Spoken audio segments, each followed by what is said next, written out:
Buenas noches nuevamente por todos. Gracias al profesor Luciano Barqui por su excelente exposición. Voy a tomar algunos elementos de su exposición para efectuar la mía.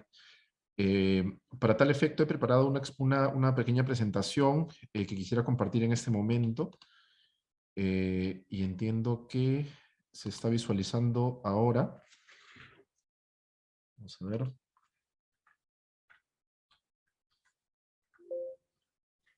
Sí se ve, ¿no? Sí se ve, Walter. Ya, genial. Bueno, el tema de mi exposición es una formulación a través de una pregunta. ¿No es conveniente incorporar una cláusula COVID en los contratos privados de construcción?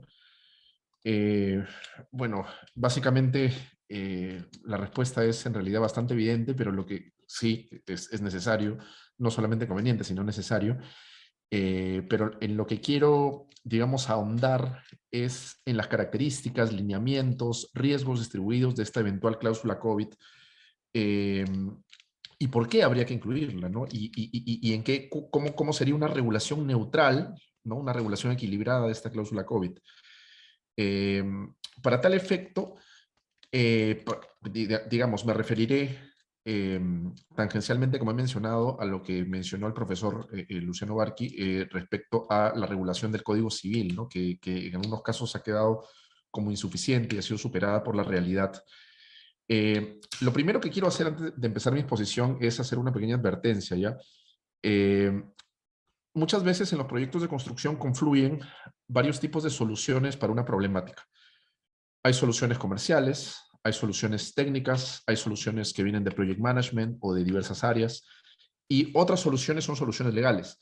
A veces esas diversas soluciones coinciden, llegan a un mismo resultado. El contratista tiene la razón, el comitente tiene la razón, ninguno tiene la razón y hay que llegar a una especie de punto medio, pero otras veces no. Otras veces la solución legal no conversa o no coincide, ¿no?, con la solución de project management, del área de contratos o la solución pues comercial. No coinciden en ocasiones, ¿ya?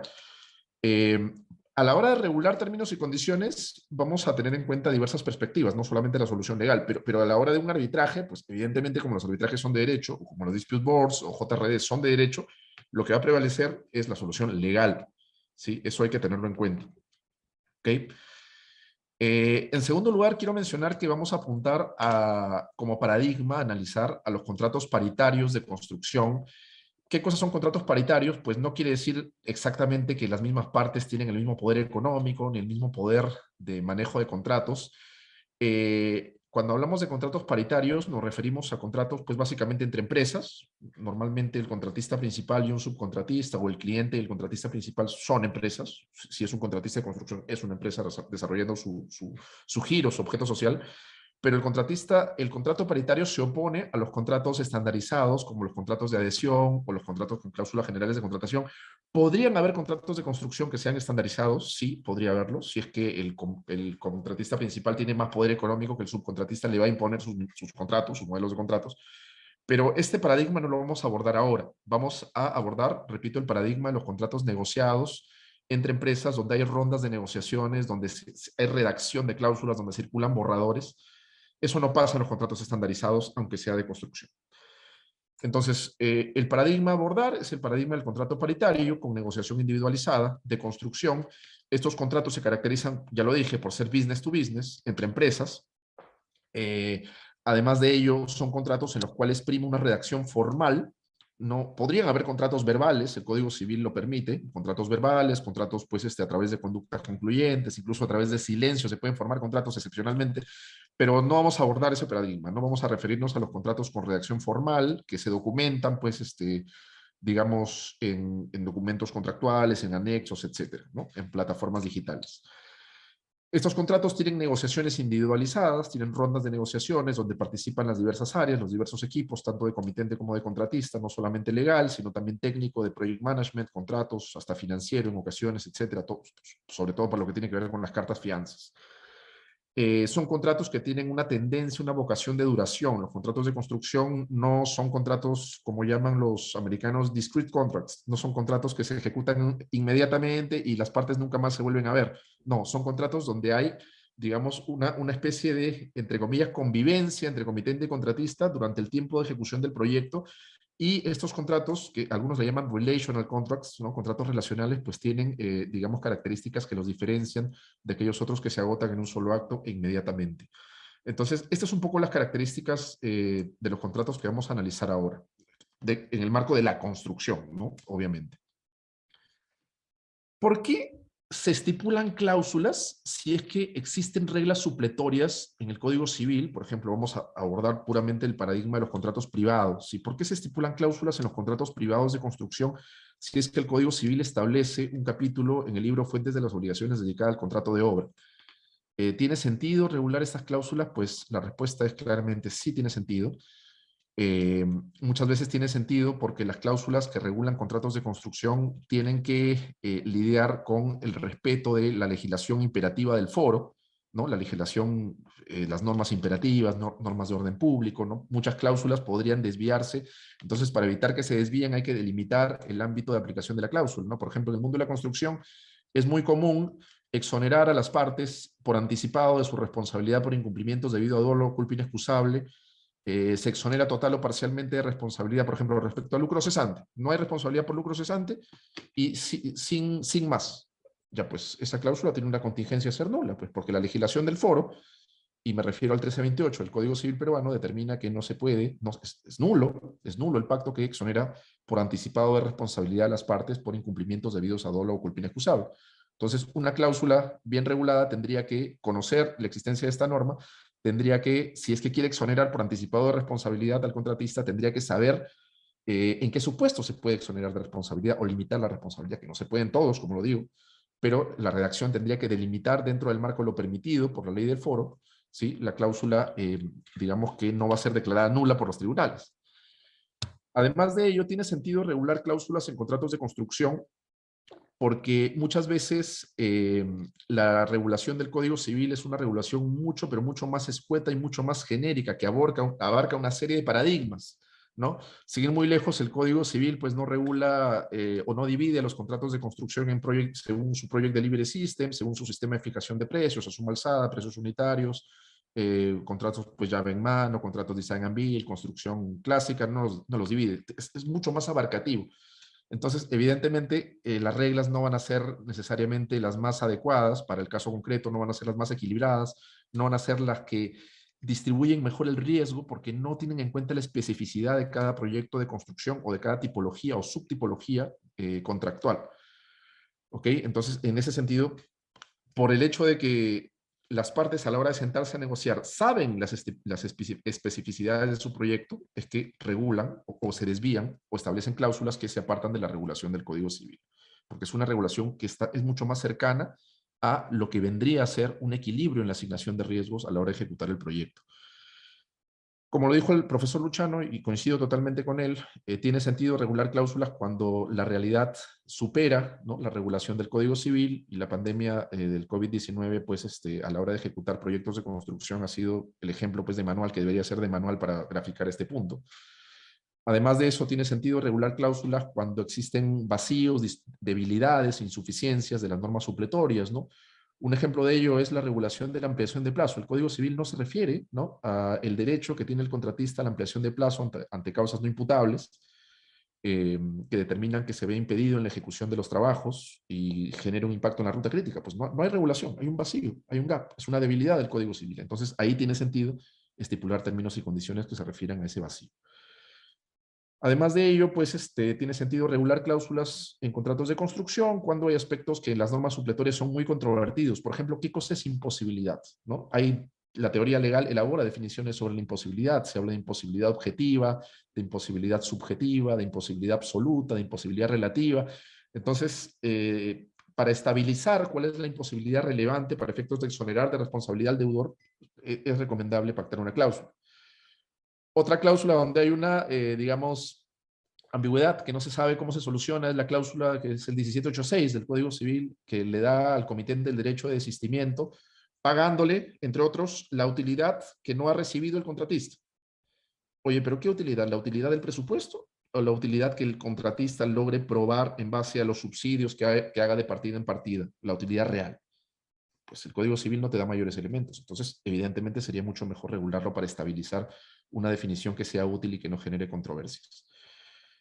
En fin, tiene sentido regular términos y condiciones cuando haya usos y costumbres que canalizar, preferencias de las partes que canalizar, cuando el contrato a ser aplicado en la industria tenga un elevado nivel de sofisticación, de modernidad, de influencia de los modelos comparados, ¿no? Y es el caso del contrato de construcción. Pues en los contratos de construcción privados, pues hay cláusulas que incluso no tienen traducción al inglés. Por ejemplo, la cláusula de back charge, o se le llama a veces contracargo, ¿no? Las cláusulas de continued performance o keep working, las cláusulas, las indemnity clauses, la regulación de las instrucciones del comitente, pues eso no está en el Código Civil. Por la elevada sofisticación del contrato de construcción no existe un paralelo, un parangón, no existe digamos, punto de referencia en la legislación supletoria. Entonces, ahí tiene sentido estipular términos y condiciones para los contratos de construcción. ¿Qué pasa con el COVID? Pues la pregunta relevante es, oye, ¿cómo califican legalmente las consecuencias del COVID-19 en los contratos de construcción hoy día? Hoy día, ¿no? Estamos en julio de 2022. ¿Configuran fuerza mayor? Y coincido con el profesor Luchano en que las instituciones más estrechamente relacionadas al COVID han sido pues la fuerza mayor y la excesiva onerosidad de la prestación. Pero hoy día el COVID puede constituir un evento de fuerza mayor, y la respuesta, como dijo el profesor Luchano, no es posible decir de antemano sí o no. Depende, es como Prometeo. En primer lugar, lo que hay que preguntarse es cuál es la manifestación relevante del COVID que estamos hablando.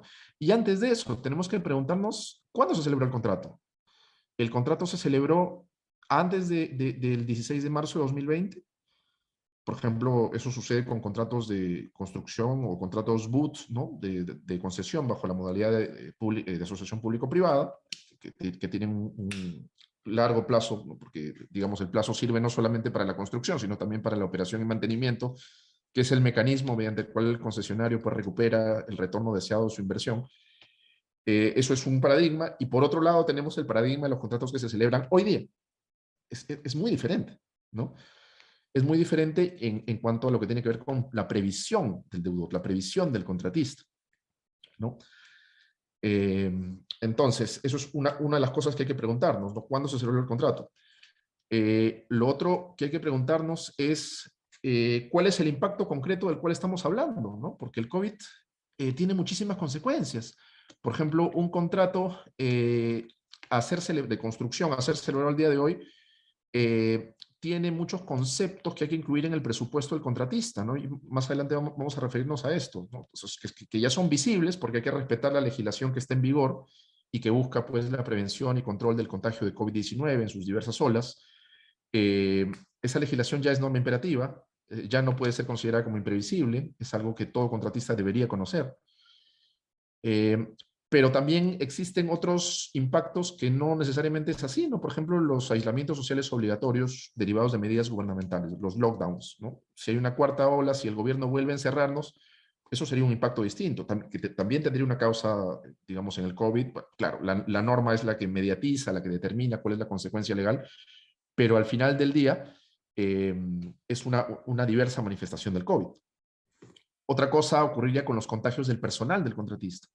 ¿Qué pasa si quien se contagia es personal clave? ¿O qué pasa si quien se contagia es un personal que es reemplazable, ¿no? O un personal administrativo, un miembro del staff? ¿Qué pasa con el cierre de las fronteras? ¿Qué pasa con los impactos, digamos, como desabastecimiento de insumos o de equipamientos, como sucede ahora con la crisis, pues, de los microcomponentes, que es una consecuencia que recién se ha visibilizado del COVID? ¿Cuál es la regulación aplicable? Hay que ver el caso concreto, ¿no? Entonces, vamos a referirnos a algunos de esos supuestos, ¿no? Y vamos a ver cómo, digamos, se regulan usualmente la praxis transaccional asociada a la celebración de contratos de construcción.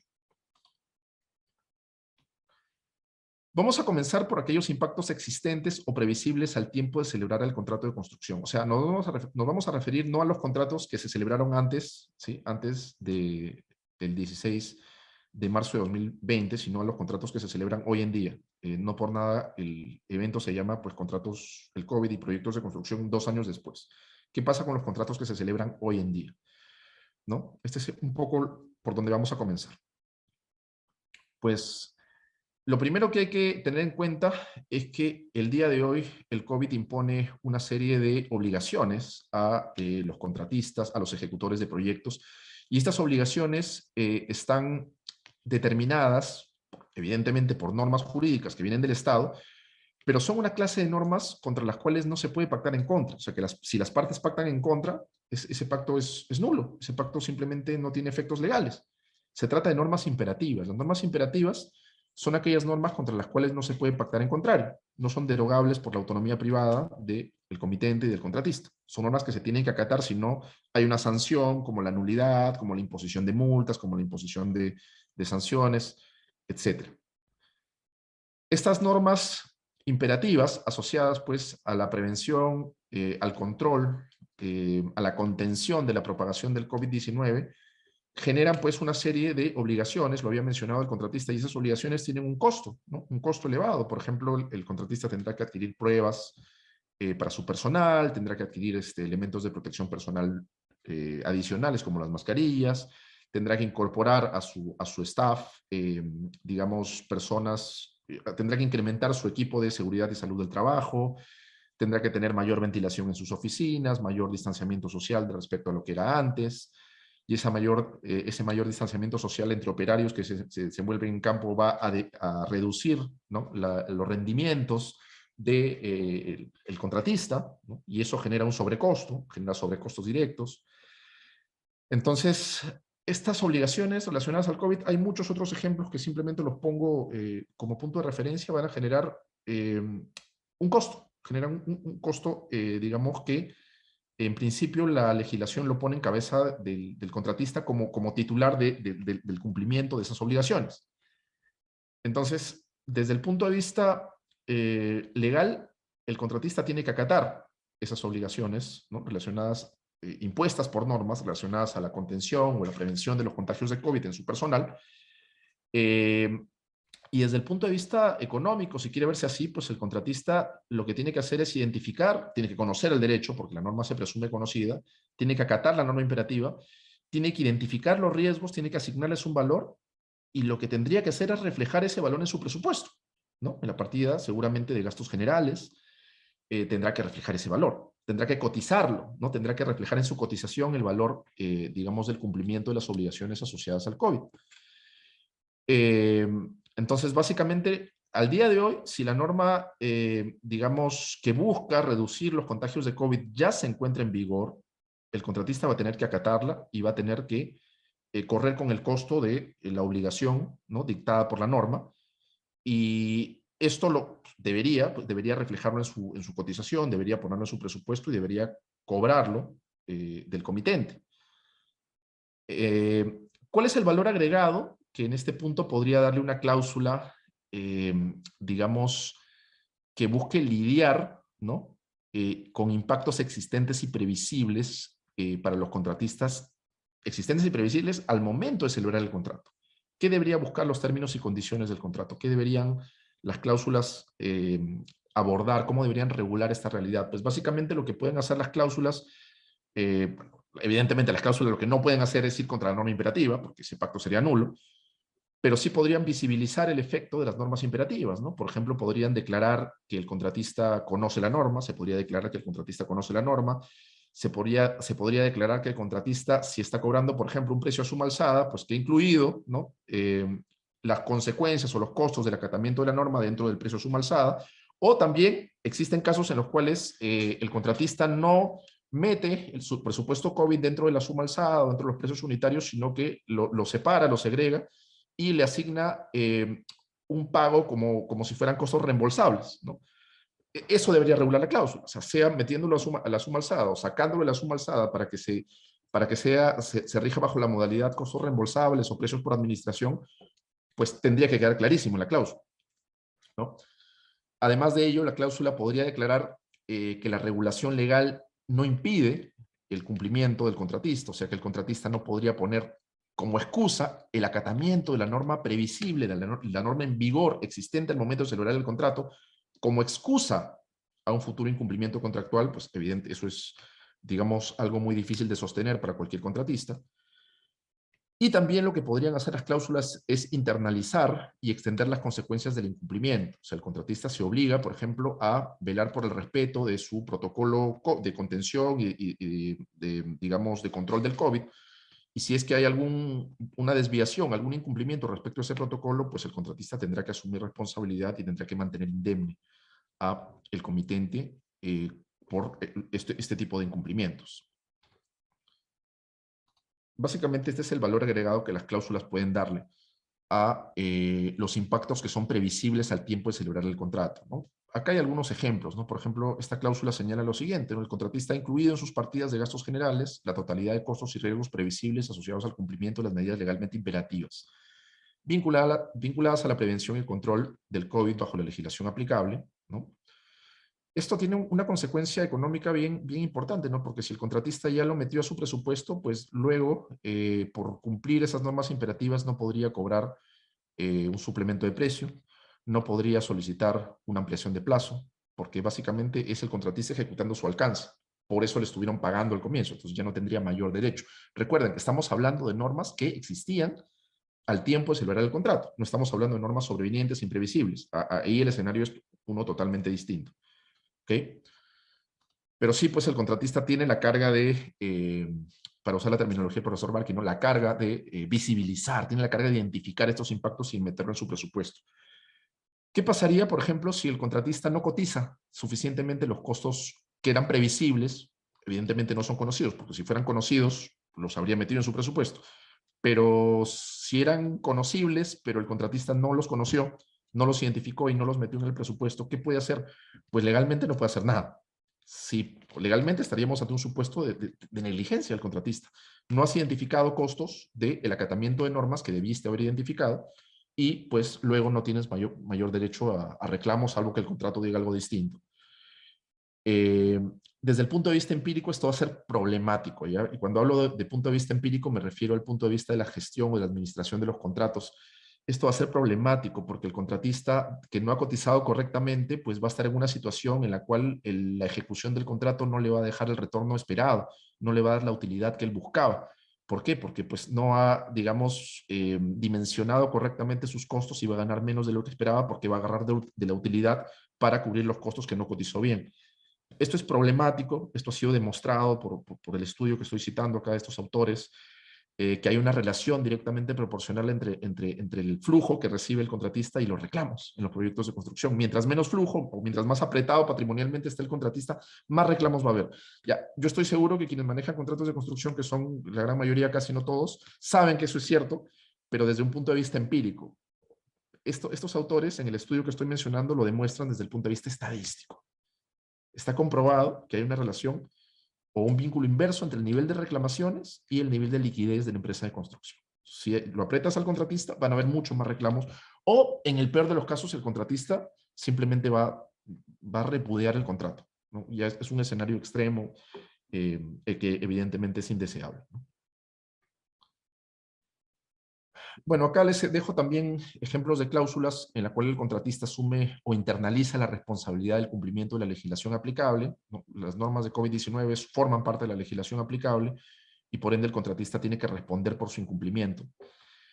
Y si hay alguna consecuencia que salpica, entre comillas, o que expone a su contraparte a sanciones, a multas, a responsabilidades que provengan de terceros, pues en este caso el contratista va a tener que mantener indemne a su contraparte contractual, digamos, a través del sistema de indemnidades que se estipula. Acá les dejo otro modelo, pero el concepto es el mismo, solamente que no me quiero poner a leer toda la regulación. Lo dejo simplemente para que ustedes lo tomen como punto de referencia, para que sepan de qué estoy hablando y sepan, todo esto lo he sacado de proyectos, digamos, entre comillas, de la vida real, eh, y es para ilustrar los puntos que estoy desarrollando. Ya lo que no quiero es leerme todo esto para no aburrirlos en esta noche y para no demorar tanto tampoco. ¿Qué pasa con los impactos que son imprevisibles y sobrevinientes? ¿Qué significa sobrevinientes? Pues sobreviniente significa que el impacto se visibiliza recién cuando la relación contractual, cuando el contrato de obra está en vías de ejecución, ¿sí? Es decir, la visibilidad no está presente al momento de celebración o previo a la celebración, sino si no ocurre de manera sobrevenida en el camino, se hace visible la norma o el evento que genera pues, la disrupción, que genera el impedimento, la restricción, la imposibilidad del cumplimiento o el sobrecosto de manera sobrevenida. ¿Qué pasa en estos casos? En primer lugar, como dijo el profesor Baki, acá las instituciones legales más asociadas, ¿no?, a los impactos sobrevenientes imprevisibles a la hora de celebrar un contrato de construcción y que derivan del COVID son la fuerza mayor y la excesiva onerosidad de la prestación, ¿no? Y esto está regulado en el Código Civil. Pero ambas categorías, tanto la fuerza mayor como la excesiva onerosidad, tienen un requisito en común, ya que es que el evento sea sobreviniente, es decir, que no esté presente al momento de celebración del contrato, sino de manera que ocurra en el camino, ¿sí?, que se visibilice en el camino, y además de ello el evento tiene que ser imprevisible. Entonces, cabe preguntarnos, ¿puede aún el COVID-19, el día de hoy, ¿no?, el día de hoy, 11 de julio, estoy, digamos, haciendo una caricatura simplemente, en adelante, ¿podría el COVID-19 o alguna de sus manifestaciones que hemos mencionado al inicio de esta exposición ser todavía un evento imprevisible en el marco de los contratos de construcción? Pues, ¿qué cosa dicen las regulaciones, digamos, de la praxis transaccional? Algunas lo excluyen y otras lo incluyen, ¿no? Fíjense ustedes esta regulación que sí la voy a leer y que proviene de un contrato de OIM, un contrato de operación y mantenimiento. No es exactamente construcción, sino es un contrato más parecido al modelo de contrato de servicios. Las partes reconocen y aceptan que el COVID-19 es un evento conocido a la fecha de suscripción del presente contrato, ¿no? El mantenedor, que es el prestador, declara que prestará el servicio cumpliendo con las normativas dispuestas por el Gobierno del Perú. En tal virtud, el mantenedor señala que el importe de la contraprestación y el plazo de servicio no será ajustado por causas atribuibles al COVID-19 o impactos relacionados al mismo. O sea, si hay un impacto relacionado al COVID-19, pues eso no va a dar lugar a un reajuste del precio, un suplemento de precio ni a tiempo, a favor del mantenedor. Entonces, básicamente, por eso digo, esto es una cláusula favorable al cliente. Esta cláusula lo que busca es atribuirle al mantenedor los riesgos asociados a manifestaciones imprevisibles y sobrevenientes derivadas del COVID-19. Pase lo que pase, es como un pacto en contra de las reglas de la fuerza mayor, que sí se puede pactar en contra de las reglas de la fuerza mayor. Lo que no se puede es contradictorio, pero no se puede bajo el régimen del Código Civil peruano, y esto lo dice el artículo 1444 del Código Civil, no se puede pactar en contra o no se puede hacer una renuncia anticipada a los remedios asociados a la excesiva onerosidad de la prestación, que son básicamente reajuste del contrato o resolución de manera subsidiaria. No se puede pactar en contra de esos remedios. Si no se puede, pues si la norma imperativa lo prohíbe, pues está en el extremo en que este pacto vulnere una norma imperativa, pues no será aplicable, pero por lo menos contra la fuerza mayor sí le está quitando los derechos, en este caso al mantenedor. Ojo que las cláusulas que yo pongo acá no es que las recomiende, simplemente son ejemplos de lo que estoy graficando y de las diversas posiciones, tanto favorables al cliente como favorables al contratista. Veamos otra cláusula que es un poco menos favorable al cliente, pero sigue siendo favorable al cliente, ¿no? Las partes declaran conocer y encontrarse de acuerdo a que la sola existencia del COVID-19 como enfermedad y pandemia no gatilla ni genera la ocurrencia de un evento de caso fortuito o fuerza mayor. O sea, per se, ¿no? Para un contrato celebrado hoy día, el COVID no es un evento de fuerza mayor. Pero fíjense lo que dice después, ¿eh? Con lo cual ninguna de las partes podrá basarse en la existencia de dicha pandemia o cualquier otra para dejar de cumplir con sus obligaciones. Ese cualquier otra, estoy seguro que lo pusieron con ocasión a la pandemia, pues o al brote de la viruela del mono, ¿no? Dice lo siguiente: las partes solo podrán considerar como un evento de caso fortuito fuerza mayor aquella situación en la que el gobierno haya declarado un estado de inamovilidad y en la medida que genere imposibilidad del contratista de seguir cumpliendo con el contrato de obra. Esto ya es un contrato de obra, no es un contrato de operación y mantenimiento. O sea, podría ser fuerza mayor una de las manifestaciones del COVID, no todas las manifestaciones, solo una. ¿Y cuál es esa manifestación? Pues el lockdown o el aislamiento social obligatorio, la inamovilidad, ¿no? Que en el Perú también la hubo y que no se sabe si la habrá por algún brote pues, grave, una ola grave de COVID. Fuera de la inamovilidad, no podrían haber otras manifestaciones del COVID que le den derechos asociados a la fuerza mayor al contratista. Por ejemplo, contagios de su personal clave. O, por ejemplo, desabastecimiento de materiales. asociados al COVID.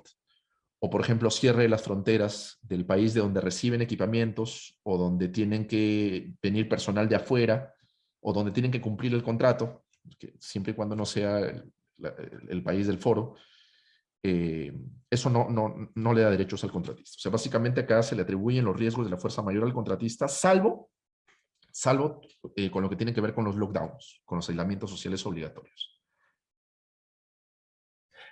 ¿Cuál es mi posición acá? Mi posición, pues, es que evidentemente la nueva normalidad hace que el COVID pierda novedad, ¿no? O sea, ya todos nosotros que no somos, pues, empresarios, que no conocemos el mercado como lo conoce, pues, seguramente los contratistas, sabemos que existe el COVID, sabemos las consecuencias del COVID, pero siempre hay un espacio para lo imprevisible. O sea, no se puede decir de antemano que el COVID, ninguna de las secuelas, consecuencias, manifestaciones o impactos que genera el COVID en el futuro va a ser imprevisible. Podría todavía, digamos, haber consecuencias imprevisibles para el COVID, ¿no? De repente, pues hay una variante que es 10 veces o 100 veces más contagiosa de la actual y que genera circunstancias que todavía pueden ser calificadas como imprevistas. Por ejemplo, el caso de la crisis de los semiconductores, que es una consecuencia, digamos, que recién se está manifestando, pero que está asociada también con la pandemia de COVID-19. Eso sí puede ser imprevisible, claramente. Entonces, por más que conozcamos en términos genéricos qué cosa es el COVID, pues todavía no hay previsibilidad sobre el 100% de sus manifestaciones para los contratos de construcción. O sea, el COVID sí puede ser un evento imprevisible y yo creo que la clave acá tiene que ver con el análisis del evento en concreto, no en abstracto. Claro, sabemos que es el COVID. El COVID en abstracto, ¿no? Visto, digamos, como un fenómeno genérico, no es imprevisible, pero es que ese no es el análisis. El análisis es el evento, su manifestación y sus características inherentes, ¿no? Eh, Hay que analizar, digamos, por ejemplo, la crisis de los semiconductores desde el punto de vista de su frecuencia, de sus características, de su intensidad, de sus dimensiones. O sea, no solamente hay que detenernos en el análisis de que el COVID es previsible porque ya lo conocemos, sino qué cosa es lo que generó y cuáles son las características de ese evento que generó. Ese es el análisis concreto que hay que hacer y ese análisis detallado, ad hoc, casuístico, sí podría derivar que el evento específico sea algo imprevisible, aún hoy en día, aún hoy 2022. Bueno, ya había mencionado esto y no quiero ahondar porque lo ha hecho el profesor Luchano respecto a las instituciones civiles del Código Civil asociadas a la pandemia de COVID-19, la excesiva onerosidad y la fuerza mayor. En el Código Civil peruano, la fuerza mayor genera como consecuencias jurídicas o como derechos a favor del deudor, en este caso el contratista, los siguientes derechos, dependiendo del caso, ¿no? La exoneración de responsabilidad por el incumplimiento, es una excusa al incumplimiento del contratista, y si el contratista está excusado del incumplimiento, no va a pagar las penalidades asociadas a ese incumplimiento o ese atraso. Pero tampoco si es que no ha habido progreso de trabajos, pues al contratista no le van a pagar por un progreso de trabajos que no hizo, no va a poder valorizar para comenzar. Si no ha habido progreso de trabajos, ¿qué cosa vas a valorizar? Y si no hay valorización, pues no va a obtener la contraprestación, ¿no? Además de ello, si es que el contratista se atrasó a causa del COVID, tiene derecho a una ampliación de plazo. Esto el Código Civil lo regula de manera muy escueta. En una palabra, habla de suspensión del plazo, pero no regula, por ejemplo, la necesidad de acreditar el impacto en la ruta crítica, la necesidad, pues, digamos, de replantear el cronograma. Eso es algo que los contratos de construcción deben hacer, ¿no? Lo había mencionado al comienzo de esta exposición. Y finalmente, excepcionalmente, no es el principal efecto, pero excepcionalmente, en casos de fuerza mayor prolongada, el Código Civil le permite a las partes, no solo al contratista, la resolución del contrato, pero tiene que acreditarse cierta materialidad del incumplimiento. Esto es algo que puede ser complementado bien por las cláusulas, ¿no? Por los términos y condiciones de los contratos de construcción, como vamos a ver a continuación. Más adelante, si hay oportunidad, voy a dar paso a las preguntas, porque si no, no voy a completar lo que tenía para esta noche. Vamos a hablar sobre eventos sobrevenidos que todavía podrían ser imprevisibles, aún para los contratos celebrados en julio de 2022. Por ejemplo, el aislamiento social obligatorio, ¿no? Podría haber o podría no haber, ¿no? Depende de las circunstancias. Y como digo, no es que de antemano ya es posible clasificar hoy en día, ¿no? a un aislamiento social obligatorio como previsible o como imprevisible. Pues de repente el gobierno está, imaginemos que esté analizando pues por la quinta ola del COVID, pues oye, estás analizando, todos los expertos le piden un nuevo aislamiento social, simplemente imaginemos, y en ese contexto se celebra un contrato de construcción. Pues claramente para ese contrato de construcción celebrado, el aislamiento social por la quinta ola de COVID va a ser un evento previsible. Pero como les digo, depende del contexto, no siempre va a ser previsible o imprevisible. Entonces, el aislamiento social, en caso sea imprevisible, podría generar la imposibilidad del cumplimiento, ¿no? Si es que es un aislamiento social absoluto y sin excepciones, y cuando hay imposibilidad del cumplimiento, vale la pena realizar el análisis de la fuerza mayor, ¿no? Si es que estamos ante un evento de fuerza mayor que impide al contratista el cumplimiento del contrato. Esto podría darse. Y digo podría darse porque la fuerza mayor tiene más requisitos que el evento sobreviniente y extraordinario e imprevisible, ¿no? Y que genere la imposibilidad. Hay más requisitos. Podría haber fuerza mayor. También podría haber excesiva onerosidad de la prestación si es que no hay imposibilidad, pero hay, digamos, o sea, se puede cumplir, pero el costo del cumplimiento es un costo mucho más gravoso para el contratista, ¿no? De lo que era originalmente, por este evento imprevisible. Un ejemplo de el hecho de que el contratista pueda cumplir, pero con un sobrecosto, es, por ejemplo, la gestión de permisos de trabajo, la gestión de pases vehiculares, claro. Este sobrecosto, seguramente para contratos que tienen pues un presupuesto de 100 millones de dólares no va a ser material, ¿sí? Pero es un ejemplo de un sobrecosto. Ahí puedes cumplir, no hay imposibilidad, no hay una restricción, pero tu presupuesto o el costo del cumplimiento de ese contrato aumenta. Para ese tipo de casos, cuando el incremento del costo es grosero, es elevadísimo, es algo excesivo, como lo dice su nombre, el derecho civil determina un remedio que le permite acceder al reajuste, ¿no? Al reajuste, al suplemento de precio al contratista o a la resolución del contrato. Pero no por fuerza mayor, sino por excesiva onerosidad de la prestación. ¿Ok? Fíjense ustedes, acá vamos a ver ejemplos de cláusulas de tratamiento de eventuales nuevos lockdowns por COVID-19. Bueno, esta cláusula lo que hace es definir a la fuerza mayor en base a las reglas del Código Civil, ¿no? Como las mencionó estupendamente el profesor Barqui, pero dicen lo siguiente: la fuerza mayor o caso fortuito incluye, pero sin limitarse a, disposiciones y medidas que emite el Estado relacionadas por la pandemia generada por COVID-19, siempre que generen un impedimento para la ejecución de los trabajos del contratista. Es el típico caso, ¿no?, del lockdown, del aislamiento social obligatorio. Impedimento para la ejecución de los trabajos. Oye, si tienes que hacer trabajos en campo y tienes que movilizar a tu personal, pues que no, digamos, se queda específicamente todos los días en campo, pues vas a tener que trasladar a tu personal. Si el aislamiento, si hay aislamiento social obligatorio que no se puede, digamos, trasladar al personal y no puedes tampoco gestionar pases vehiculares para el personal, pues tienes una restricción, ¿no? Tienes una restricción insuperable o irresistible, ¿no? Como lo dice el Código Civil. Entonces estamos en el supuesto de hecho de esta cláusula.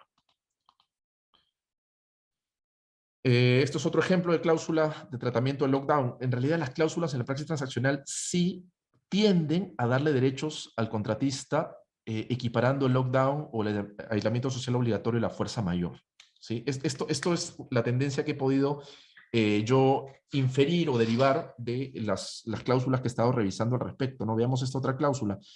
Las partes distinguen entre la sola existencia del COVID-19 y medidas legales de inmovilización social obligatoria, en su caso. En tal sentido, se aclara que la sola presencia del COVID-19, sin que haya un dispositivo legal imperativo que ordene cese de actividades, no será fuerza mayor. A contrario, si hay un dispositivo legal imperativo que ordena el cese de actividades o impide la movilización del personal, pues sí va a ser fuerza mayor, ¿no? Y aclara posteriormente que la fuerza mayor solamente se aplicará para las obligaciones que impliquen trabajos físicos, como ir a campo, ¿no? No se aplica para los trabajos en gabinete, ¿no? Que básicamente puede haber progreso de trabajos simplemente con home office del contratista. Entonces, eso no es imposible y se tiene que seguir realizando, ¿no? El contratista no está excusado del incumplimiento de obligaciones impactadas por la restricción de movilización, ¿no? Tiene que seguirlas cumpliendo. Si no las cumple, pagará penalidades o responderá por su incumplimiento. ¿Qué valor agregado le puede dar una cláusula COVID que se refiera al lockdown o aislamiento social obligatorio, pues básicamente lo que le puede, el valor agregado que le puede dar estos pactos es la determinación de derechos económicos del contratista, y con derechos económicos me refiero básicamente a que sería una ampliación de plazo, porque patean la fecha fin de culminación del proyecto, el contratista tenga derecho a obtener costos indirectos o mayores gastos generales, o si es que hay, pues, digamos, stand-by, que se le reconozca ese stand-by, o si es que hay que movilizar y desmovilizar, que se le reconozca esa movilización y desmovilización que no fue cotizada inicialmente. Y esto es importante, ¿ya? Porque las reglas del Código Civil determinan, como dijo el profesor Barqui, que, caray, oye, si es que hay una ampliación de plazo y el contratista tiene una sobrepermanencia en el proyecto junto con su personal y junto con sus costos indirectos, pues cada parte tiene que asumir sus costos, ¿no? El comitente tendrá el costo de que tendrá la operación, la puesta en operación comercial del proyecto más tarde de lo que pensaba, y el contratista tendrá que asumir el costo de, digamos, la sobrepermanencia en el proyecto, los mayores gastos generales, el mayor tiempo de renovación de la carta fianza de fiel cumplimiento, de los seguros, de la póliza CAR, lo que corresponda. Nadie se lo va a reconocer, según el Código Civil. Ya, esta regla en los pactos privados, en los contratos de construcción y en realidad también en la ley de contrataciones del Estado, también en ese tipo de regímenes, sí se le reconocen al contratista estos sobrecostos. Se le reconocen los mayores gastos generales si estamos frente a un evento no imputable al contratista.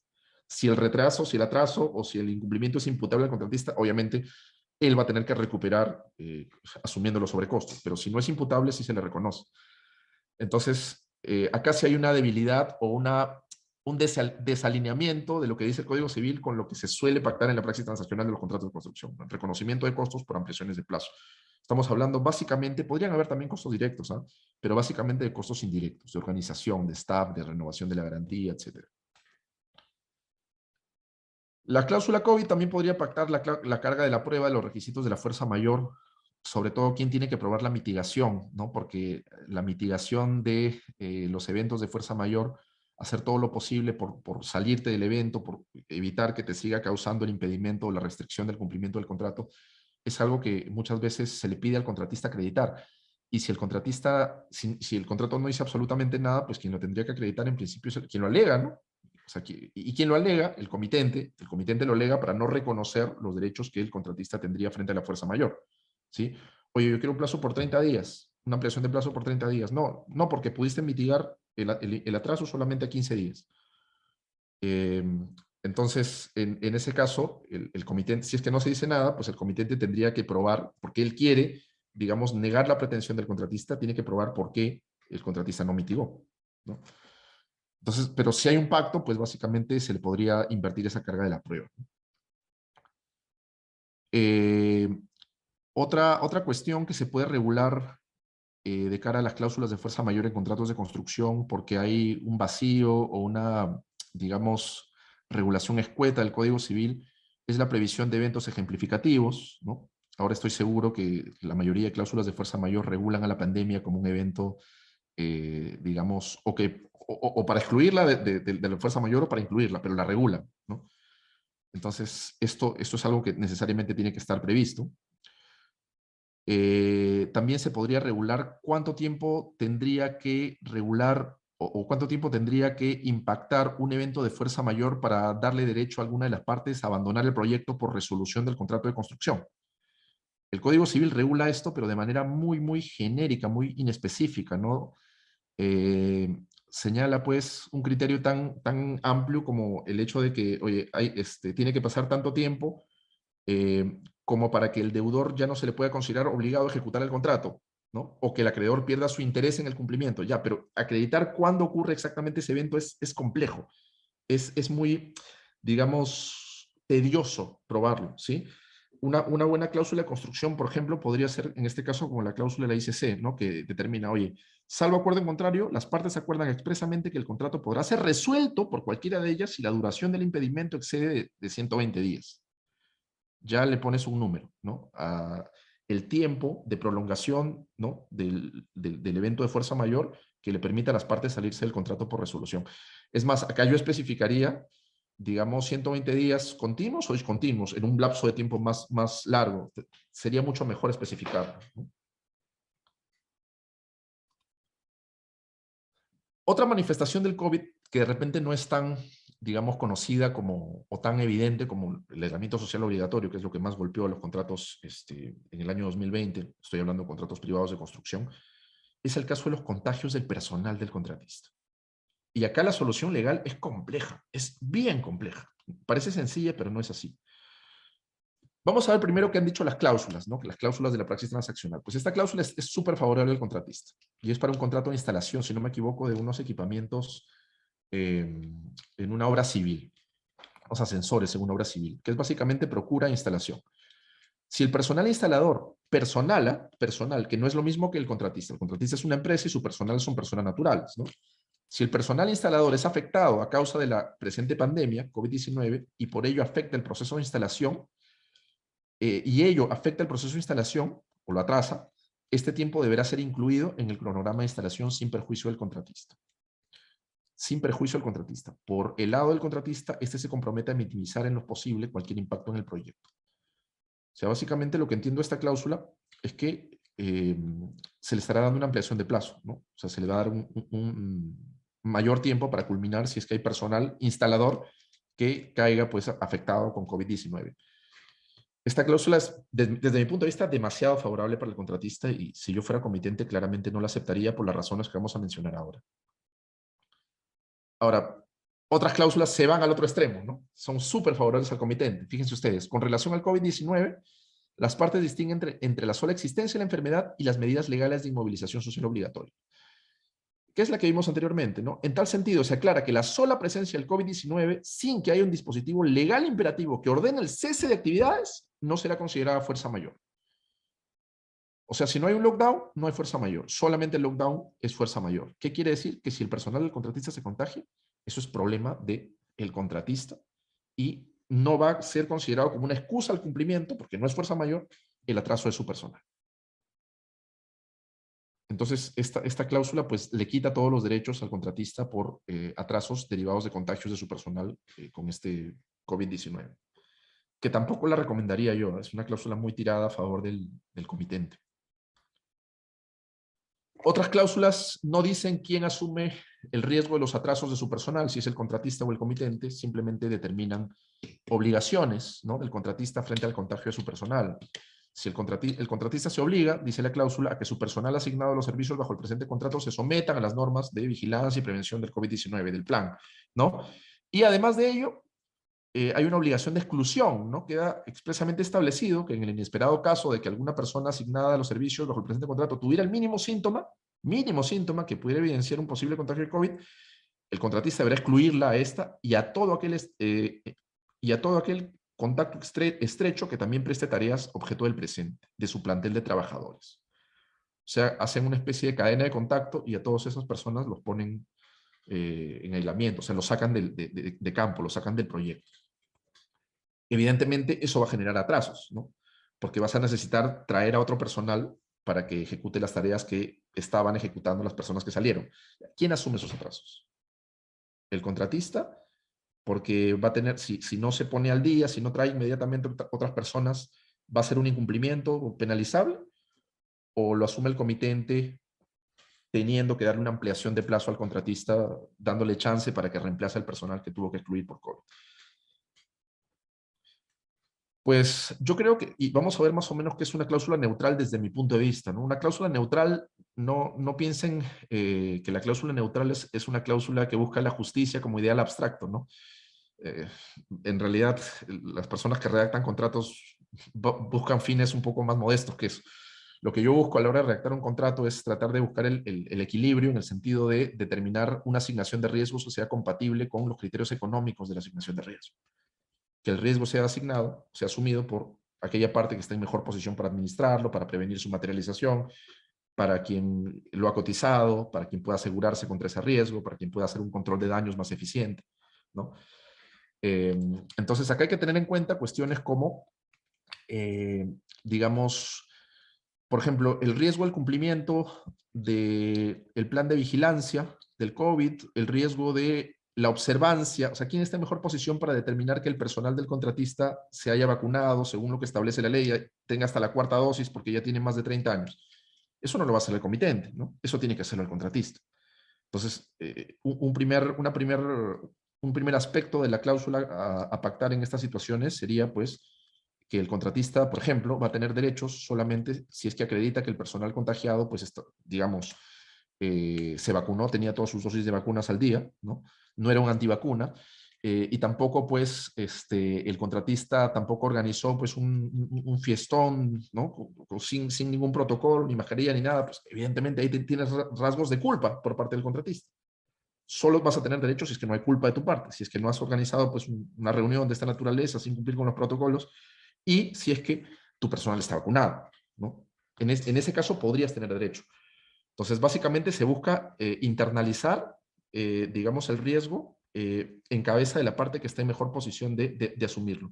Pero no basta, en realidad no basta que el contratista acredite que fue diligente en el sentido de requerir las vacunas a su personal, ¿ya? Desde el punto de vista legal, hay que analizar más cosas. Por ejemplo, hay que analizar qué clase de síntomas tenía el personal contagiado. Tenía síntomas graves, ¿no? Está pues de repente internado, hay pocos, relativamente pocos internamientos, ojalá no hubiese ninguno, pero los hay. Tiene síntomas leves, o simplemente es una persona asintomática que hace home office. En este último caso, pues evidentemente no se justifica una excusa, porque ahí no vas a contagiar a nadie, ahí ya estás aislado por la naturaleza de tus funciones, no tienes que guardar reposo. Entonces, si lo que tú haces es, por ejemplo, qué sé yo, hacer, digamos, control documentario, tienes que seguir haciéndolo. O el contratista va a tener que reemplazar a su cuenta y riesgo. Eso no configura un evento de fuerza mayor, ¿no? Entonces hay que analizar ese tipo de cuestiones, hay que analizar el aislamiento, si hay necesidad de aislar al personal, hay que analizar desde el punto de vista legal la naturaleza de las funciones del personal, ¿ya? Y acá viene también un input legal que es muy importante. Todo el personal en el proyecto no cumple tareas idénticas, ¿no? Por un lado tenemos al personal clave y por otro lado tenemos a personal no clave, ¿no? Por ejemplo, el personal de control documentario, o por ejemplo, si yo me dedico, qué sé yo, pues a manipular la máquina que aspira polvo para evitar que se pierda visibilidad en campo a la hora de ejecutar trabajos, pues yo no soy tan especializado, ¿no? O sea, en el mercado me pueden reemplazar fácilmente. O si yo me dedico, qué sé yo, a brindar labores de limpieza, no de equipamiento, sino limpieza pues, de componentes de obra civil, básicamente barrer, estoy exagerando, evidentemente, pues mi contagio con COVID no va a paralizar el cronograma, y menos aún la ruta crítica, ¿no? Es diferente al caso, pues, de si yo soy un personal clave, si yo he sido, digamos, un personal que ha sido acreditado por parte del contratista en su cotización, en su propuesta técnica, es un personal que ha sido aceptado por sus cualidades técnicas y por su experiencia por parte del comitente. Entonces, en ese caso, cuando hablamos de personal clave que ha sido aceptado por parte del comitente, desde el punto de vista legal estamos frente a obligaciones infungibles o personalísimas. Claro, no del contratista, porque repito, el contratista es una empresa, pero del personal del contratista que le permiten al contratista excusar su responsabilidad frente al incumplimiento. Porque como lo dijo el profesor Luciano Barqui, pues si tenemos una obligación personalísima, que se vuelve imposible de cumplir, y en este caso, pues si la persona tiene síntomas graves, el cumplimiento de su trabajo en campo, si eres un instalador o si eres un supervisor pues, de commissioning, pues no lo vas a poder hacer. Es imposible. Y esa imposibilidad del cumplimiento de una obligación personalísima es suficiente para exonerar al deudor, ¿no? En el caso del personal clave, la imposibilidad subjetiva que afecta a la persona eh, siempre y cuando tenga síntomas pues, que impiden la ejecución de sus labores, libera al contratista de responsabilidad. En ese caso, el contratista sí podría hacer valer las reglas, sea de la fuerza mayor o sea de la excesiva onerosidad, pero básicamente la fuerza mayor porque estamos hablando de un impedimento del cumplimiento, una imposibilidad del cumplimiento de la obligación por parte del contratista, ¿no? Eh, si es un personal no clave, pues la regla es que básicamente no hay ningún remedio para el contratista, como regla no hay ningún remedio para el contratista y básicamente el contratista va a tener que asumir el riesgo del contagio de su personal no clave y lo va a tener que reemplazar. Y acá el otro día tuve una discusión con un gerente de obra, que es una persona que tiene muchísimo sentido común y me dijo, oye, pero esto no tiene sentido. tú sabes que no necesariamente es fácil reemplazar, digamos, este personal no clave, por más que sea no clave, tiene una curva de aprendizaje en el proyecto. O sea, sabe hacer las cosas y si va a venir otra persona, pues no las va a aprender en un día. Y va a venir por 15 días, por 30 días, es antieconómico. O sea que al final del día yo voy a tener que contratar, por ejemplo, a una persona que hace tarrajeos por dos, porque si se contagia el que está en campo, traigo al que está en su casa. Pero si el que está en su casa también se contagia, porque se puede contagiar, ¿a cuántos tengo que contratar? No tiene sentido. Y acá es donde les decía, oye, a veces no tiene sentido la regla legal, eh, en comparación con la regla técnica, si quiere verse así, o la regla empírica, o la regla, digamos, que hace sentido en el mundo de los proyectos, pero es la regla legal. Entonces, si no te gusta la regla legal, felizmente, en este caso puedes, tienes que pactar en contra.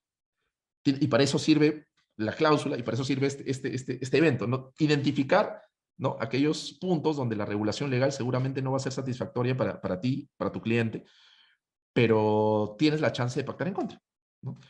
Pero si no pactas nada, pues básicamente el personal no clave, si no puedes determinar que se trata de una obligación personalísima, y en el caso de una persona que por su tiempo de permanencia en el proyecto haya adquirido una curva de aprendizaje importante, ahí me parece que podría pasar eso como una obligación personalísima, habría que verlo en el caso concreto, pero si no ese es el caso, pues básicamente pues el contratista va a tener que asumir el impacto, aunque sea un impacto, digamos, que no tiene mucho sentido tener un suplente por dos, uno en su casa, y con la misma exposición al COVID que está en el campo. Pues no tiene que tener sentido, es la regla legal. Si quieres, pero tienes que conocerla para ver si hay que pactar en contra, ¿no? Bueno, otra cosa que hay que tener en cuenta es que, imaginemos este caso, ¿no? Un contratista se atrasa 60 días en ciertas obligaciones debido al contagio de su personal clave, que en principio el contratista está, digamos, exonerado de responsabilidad si hay un contagio del personal clave. Pero ¿qué sucede? Si esta persona está con síntomas graves 60 días, la tarea a cargo de ese personal clave se atrasa 60 días y el contratista puede hacer valer ese atraso de 60 días para excusarse del cumplimiento con un derecho a una ampliación de plazo. No necesariamente es así. Fíjense ustedes acá, si un contratista diligente del mercado hubiese, no habría podido reemplazar al personal sino después de 15 días calendario, pero jamás después de 30 días. Entonces, si una persona, imaginemos en el peor de los casos, se enferma 6 meses, 6 meses se atrasa el proyecto, no, ahí entra a tallar el deber de mitigación, ¿no? El deber de mitigación.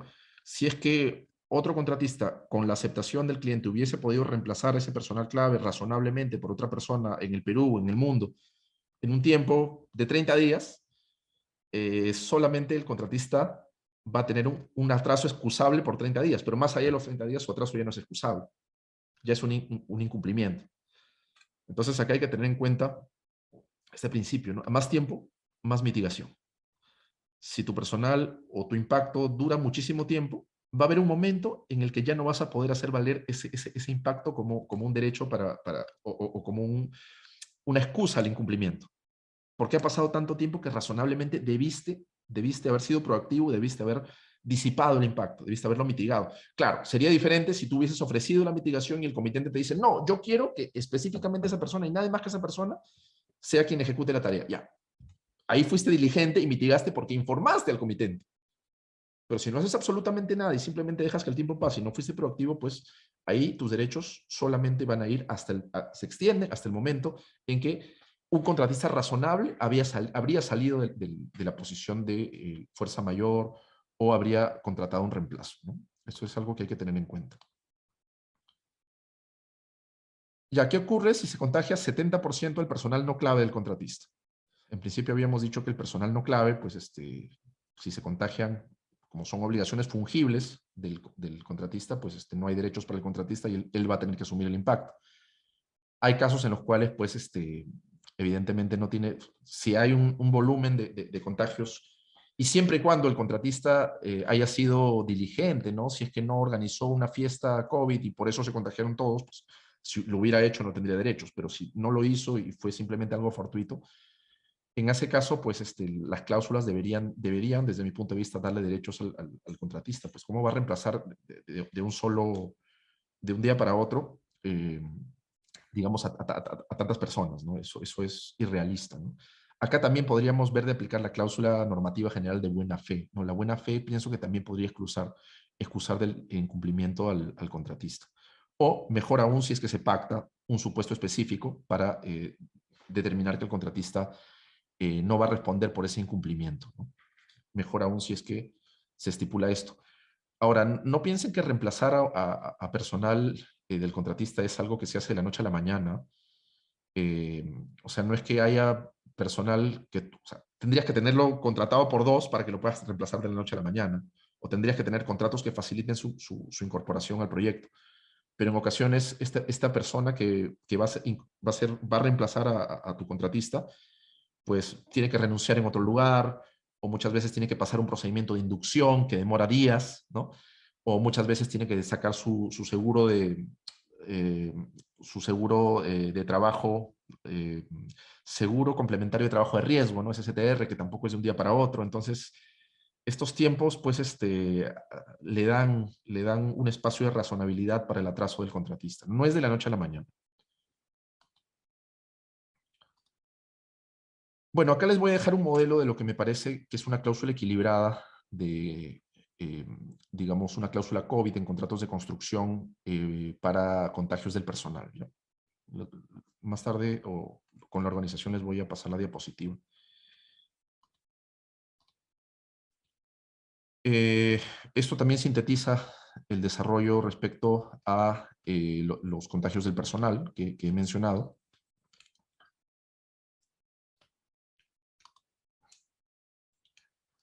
Hay eventos análogos que también derivan del COVID, por ejemplo, el cierre de fronteras, que también es una medida gubernamental, o el desabastecimiento de equipos, que no es una medida gubernamental, sino es una medida que tiene que ver más bien con la estructura de mercado.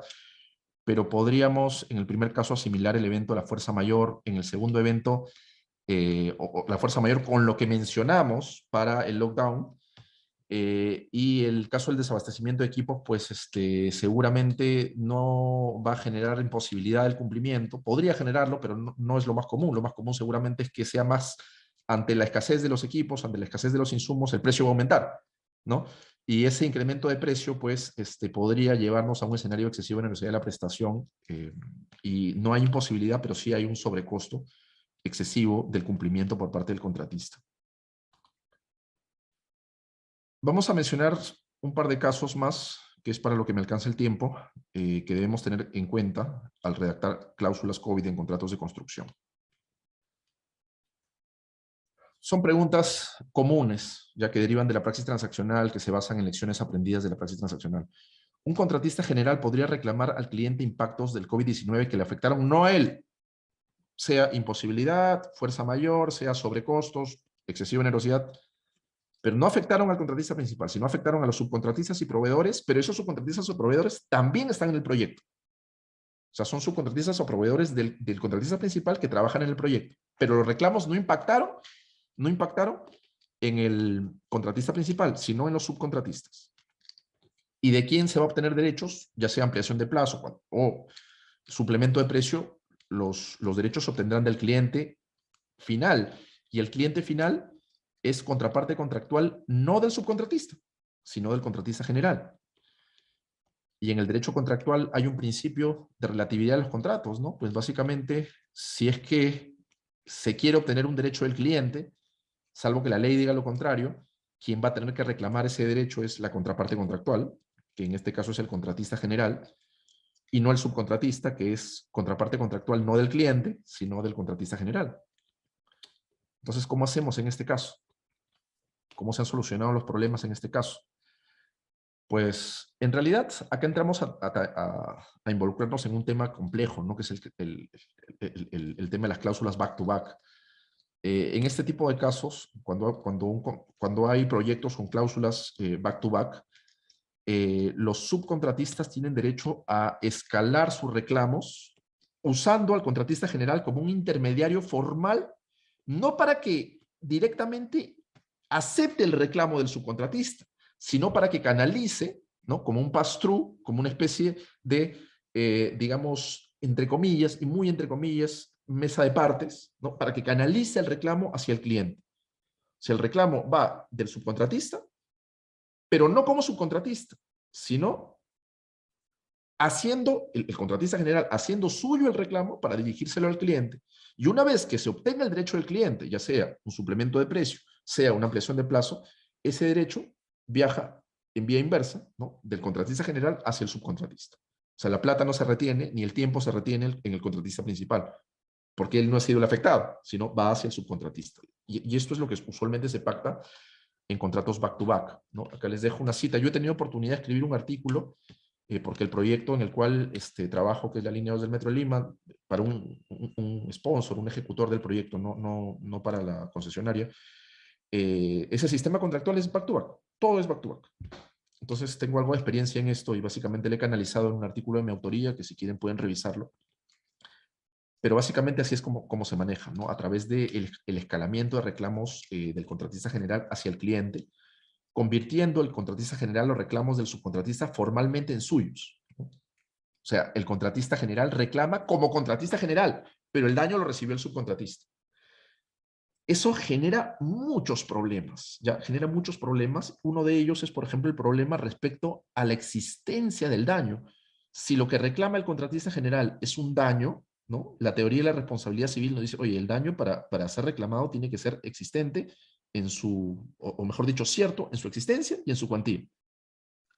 Pero el contratista general que reclama el daño al cliente no tiene un daño cierto de él, sino está reclamando un daño de aguas abajo del subcontratista. Entonces, ¿se cumple el requisito de la certeza? Es complicadísimo, ¿ya? Si quieren leer más sobre este tema, también revisen el laudo CIADI el laudo CIADI de las líneas del Metro de Lima, que es un laudo parcial de responsabilidad, que dice algo muy interesante sobre la carga de la prueba de los daños que pueden ser reclamables por contratista general hacia el cliente final. Lo digo porque es un laudo público, no está publicado en el portal del MEF. Se refiere a este tema específicamente. Voy a mencionar un caso más solamente para ya terminar la exposición, porque no quiero excederme del tiempo que formalmente se me asignó. Un segundo aspecto que debería ser abordado por las cláusulas, las cláusulas COVID sería el tema de la repartición de costos, ¿no? Ya les digo, el Código Civil es bien duro con ese tema de la repartición de costos, ¿no? Por fuerza mayor, pues básicamente, si hay sobrecostos para el contratista, que los va a haber, por ejemplo, los costos de mayor permanencia en el proyecto, no se los reconoce. Si es excesiva onerosidad de la prestación, sí se lo reconoce, pero hay que llevar un proceso y tiene que derivar una sentencia, un laudo, si hay un arbitraje, y se le reconoce un suplemento de precio, que es muy difícil. Ya en el Perú no ha habido muchos pronunciamientos de excesiva onerosidad de la prestación. Está ahí el mecanismo, pero los requisitos para entrar ahí son requisitos muy difíciles de conseguir. Son como 6 o 7 requisitos. ¿Ok? Lo mejor, evidentemente, es pactar una cláusula, ¿no? Es pactar una cláusula que distribuya, digamos, los costos o los sobrecostos de eventos asociados al COVID sobrevinientes a la ejecución del contrato de construcción, ¿no?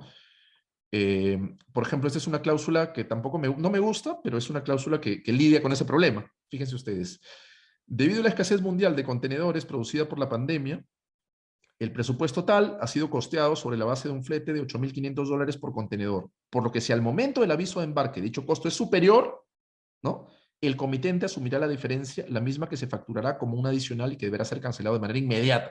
Súper pro contratista. Este es el precio cotizado, pero si hay un sobrecosto a causa del COVID, pues el cliente o el comitente asume la totalidad, el 100%, desde el primer dólar por encima de $8.500 por contenedor. O sea, todo el riesgo lo asume el comitente. No me parece equilibrada esta cláusula, evidentemente, ¿no? Porque la mala suerte, en vez de que naturalmente bajo el régimen del Código Civil recae sobre el contratista, pues se le están trasladando en su 100% al contratista. Una solución mucho más neutral, mucho más equilibrada sería la que tienen frente a ustedes, ¿no? Podrían pactarse umbrales y el monto del umbral depende del monto total de cada contrato de construcción.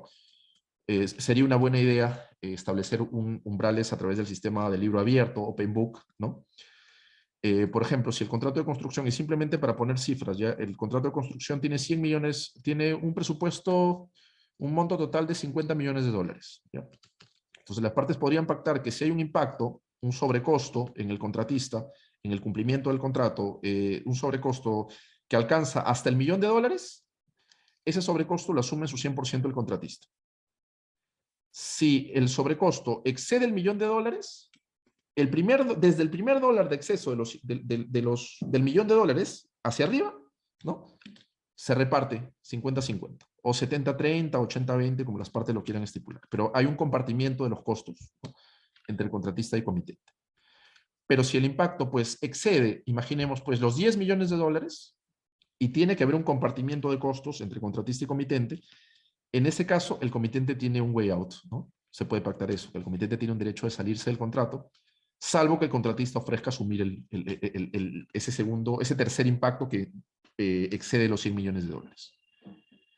A mi modo de ver las cosas, sería una salida mucho más equilibrada que la cláusula que hemos visto inicialmente y también que lo que está previsto en el Código Civil, ¿no?